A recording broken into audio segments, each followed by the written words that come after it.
नमस्कार दोस्तों, अरविंदम क्लासेज में आप सभी का स्वागत है। दोस्तों, हमने पिछले वीडियो में अध्याय 2 अम्ल क्षारक एवं लवण के वस्तुनिष्ठ क्वेश्चन देखे थे। और दोस्तों, आज के वीडियो में मैं सभी इम्पोर्टेंट बनने वाले क्वेश्चन, अति लघुत्रात्मक क्वेश्चन जो आपके अध्याय 2 से 2 अंक के आते हैं, उनको अपन देखने वाले हैं दोस्तों।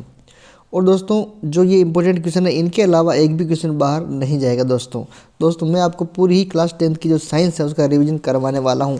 यदि आप मेरे चैनल पर नए हैं तो चैनल को सब्सक्राइब करें, अपने दोस्तों को भेजें, लाइक एंड सब्सक्राइब जरूर करें दोस्तों। चलते दोस्तों आगे बढ़ते हैं अपने वीडियो की ओर।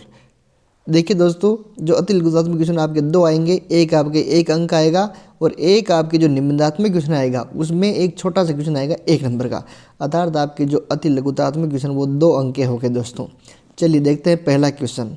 दोस्तों, ये क्वेश्चन बहुत इंपॉर्टेंट है और पहले आया हुआ है दोस्तों। प्राकृतिक रंजक के 2 उदाहरण दीजिए। दोस्तों, प्राकृतिक रंजक के 2 उदाहरण हल्दी, लाल पत्ता गोभी, लाल पत्ता गोभी, पिटूनिया, पिटूनिया, जेरोनियम। ये दोस्तों आपके प्राकृतिक रंजों के उदाहरण हैं। पिटूनिया, जेरोनियम, हल्दी, लाल पत्ता गोभी, गुड़हल के फूल की पंखुड़ियाँ और लिटमस पत्र। दोस्तों, यहाँ थोड़ी जो लिखने में गलती हो गई है। यहाँ जो प्राकृतिक रंजक नहीं होके दोस्तों, यहाँ होगा संश्लेषित रंजक। संश्लेषित रंजक। दोस्तों, ये क्वेश्चन आपके पहले आया हुआ है बोर्ड एग्जाम में और इस बार भी इसके आने की पूरी संभावना है दोस्तों। इसको आप प्राकृतिक रंजक नहीं समझकर क्या समझेंगे, संश्लेषित रंजक के 2 उदाहरण दीजिए। तो संश्लेषित रंजक या कृत्रिम जो रंजक है वो 2 है हमारे पास दोस्तों। वो है मेथिल ऑरेंज और फिनालेप्थेलिन। फिनालेप्थेलिन और मेथिल ऑरेंज बहुत ही इंपॉर्टेंट क्वेश्चन बनता है दोस्तों, ये आपके याद करना है दोस्तों। चलिए नेक्स्ट क्वेश्चन देखिए। गंधीय सूचक किसे कहते हैं? दोस्तों, गंध अर्थात गंध से अपने को पता पड़ता है। सूचक यानी सूचना देते हैं, जो पदार्थ अपने को सूचना देते हैं कि कौन अम्ल है और कौन क्षार है, तो उनको अपन कहते हैं सूचक। और ये पूछ रहा है गंधीय सूचक किसे कहते हैं। तो दोस्तों, अर्थात ऐसे पदार्थ जिनकी अपने को गंध से पता पड़ जाता है कि ये अम्ल है या क्षार। अर्थात कुछ पदार्थ ऐसे होते हैं जिनकी गंध अम्लीय व क्षारीय माध्यम में भिन्न भिन्न होती है, इन्हें गंधीय सूचक कहते हैं। अर्थात कुछ पदार्थ ऐसे हैं जिनको अपन गंधीय सूचक कहते हैं कि जिनकी गंध अम्लीय माध्यम में अलग होगी और क्षारीय माध्यम में जिनकी गंध अलग अलग होगी, तो उनको अपन क्या बोलेंगे, गंधीय सूचक। उदाहरण याद रखना, प्याज व लौंग का तेल और वेनिला। चलिए दोस्तों नेक्स्ट देखिए। निम्न समीकरण को पूरा करो। दोस्तों, इस समीकरण को अपने को पूरा करना है, लेकिन जो समीकरण है वो किसके बीच है? ये तुम्हारा सोडियम कार्बोनेट, सोडियम कार्बोनेट है Na2CO3 और ये है हमारा अम्ल। अर्थात दोस्तों यहाँ पर आपकी सोडियम कार्बोनेट और अम्ल की विक्रिया हो रही है दोस्तों। तो दोस्तों आप देखिए, यहाँ जब सोडियम कार्बोनेट और अम्ल की विक्रिया होती है तो हमारे पास क्या क्या बनता है, NaCl, ये लवण है दोस्तों। लवण प्लस जल प्लस कार्बन डाइऑक्साइड।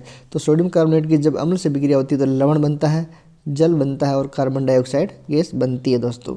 अब दोस्तों, ये समीकरण जो संतुलित नहीं है, समीकरण असंतुलित है, अपने को इसको संतुलित करना है। तो संतुलित करना जो आपने है अध्याय 1 में है, अपने पिछले वीडियो में देखा था।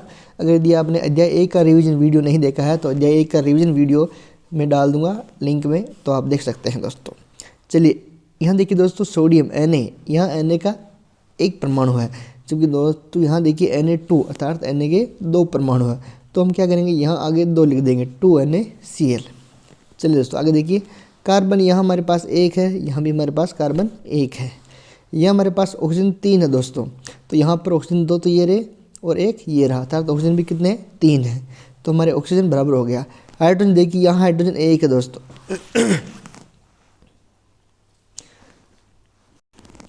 लेकिन दोस्तों यहाँ देखिए हाइड्रोजन 2 है, H2। हाइड्रोजन कितने हैं, 2। तो अपन क्या करेंगे दोस्तों, यहाँ भी 2 लिख देंगे।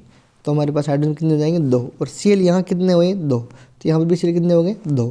तो दोस्तों इस प्रकार हम समीकरण को संतुलित करेंगे कि हम यहाँ भी 2 लिख देंगे, 2HCl, और यहाँ भी 2NaCl। तो आप देखिए सभी तरफ अभिकारक और उत्पादक की संख्या बराबर है दोस्तों। चलिए देखिए नेक्स्ट समीकरण देखिए। NaOH प्लस Zn, ये हमारे कौन है, क्षार है, क्षार प्लस जिंक क्या है, धातु, धातु। तो जब क्षार और धातु की विक्रिया होती है तो हमारे पास जो एक तो क्या बनता है, लवण बनता है और एक हाइड्रोजन गैस मुक्त होती है। तो जब अम्ल और धातु की विक्रिया होती है तो भी हमारे पास जो हाइड्रोजन गैस वो मुक्त होती है। उसी प्रकार यहाँ क्षार जब और धातु की विक्रिया होगी तो लवण बनेगा और हाइड्रोजन गैस यहाँ मुक्त होती है। अब इसको अपन कर रहे हैं संतुलित। Na, यहाँ Na का एक अणु है, यहाँ Na के 2 परमाणु हैं। तो दोस्तों यहाँ क्या करेंगे अपन 2 लिख देंगे, 2NaOH। तो हमारे 2 सोडियम इधर हो गए और 2 इधर हो गए दोस्तों। अब देखिए ऑक्सीजन यहाँ कितना है, ऑक्सीजन 2 है और यहाँ भी कितना है, ये 2 से गुणा हो रहा है ऑक्सीजन, तो ऑक्सीजन यहाँ भी कितने हैं, 2 है दोस्तों। देखिए हाइड्रोजन, ये हाइड्रोजन भी इससे गुणा हो रहा है 2 से, हाइड्रोजन 2 से गुणा हो रहा है क्योंकि 2 आगे लिखा हुआ है। इसका मतलब हाइड्रोजन कितने हैं, 2। तो यहाँ देखिए दोस्तों हाइड्रोजन कितने हैं, 2 है। जिंक देखिए दोस्तों यहाँ कितना है, जिंक 1 है, तो यहाँ भी हमारे पास जिंक 1 है। अर्थात हमारे जो समीकरण है वो संतुलित हो गई, केवल यहाँ अपने को 2 लिखना है और हमारे दोनों तरफ के जो अणु है, परमाणु है की संख्या है वो समान हो गई है दोस्तों। और इसका बोलते हैं हम sodium zincate, Na2ZnO2 sodium zincate, sodium zincate है इसका नाम। तो आपको ध्यान ये रखना है कि जब भी क्षार और धातु की विक्रिया होगी तो लवण बनेगा और हाइड्रोजन गैस बाहर निकलेगी दोस्तों। चलिए नेक्स्ट क्वेश्चन देखिए, बहुत इंपॉर्टेंट क्वेश्चन है, उदासीनीकरण विक्रिया किसे कहते हैं दोस्तों। उदासीनीकरण अर्थात जब अम्ल व क्षार की विक्रिया होती है तो जो वो विलयन है वो उदासीन हो जाता है। देखिए दोस्तों, जब अम्ल व क्षार की परस्पर विक्रिया होती है तो लवण व जल बनता है, इसे उदासीनीकरण विक्रिया कहते हैं। अर्थात जब और अम्ल और क्षार की विक्रिया होगी तो हमें क्या मिलेगा, लवण प्लस जल।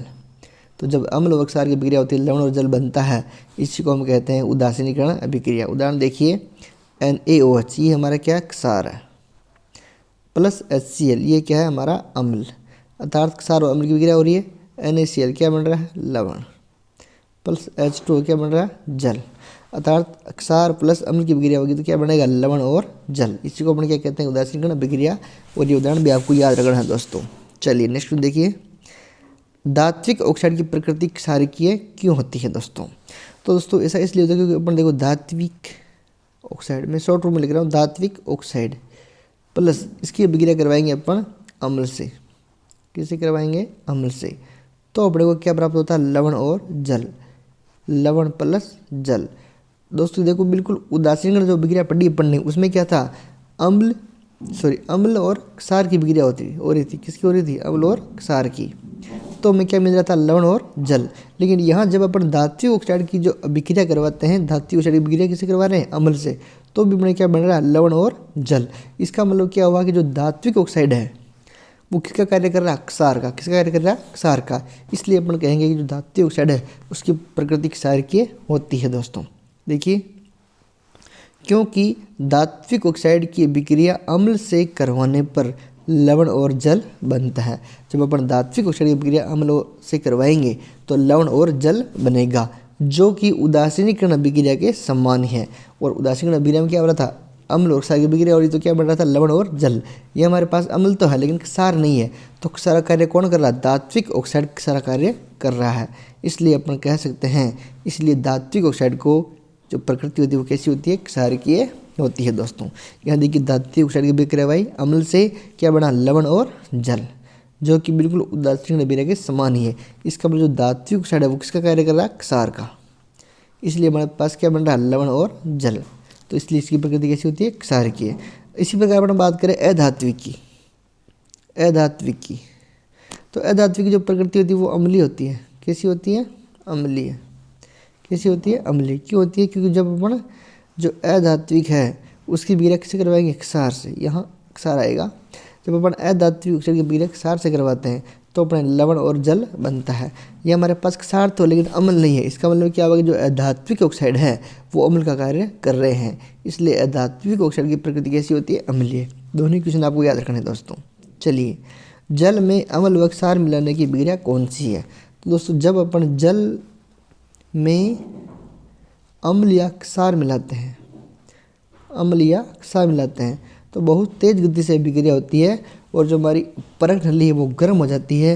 और यदि अपन जोर से जल और अम्ल क्षार को मिला के हिलाते हैं तो हमारी जो संपर्क नली है वो भी टूट सकती है, अर्थात यहाँ क्या हो रहा है, ऊष्मा बाहर निकल रही है, ऊष्मा बाहर निकल रही है, इसलिए हम इसे कहेंगे यह एक ऊष्माक्षेपी अभिक्रिया है दोस्तों। चलिए नेक्स्ट क्वेश्चन देखिए।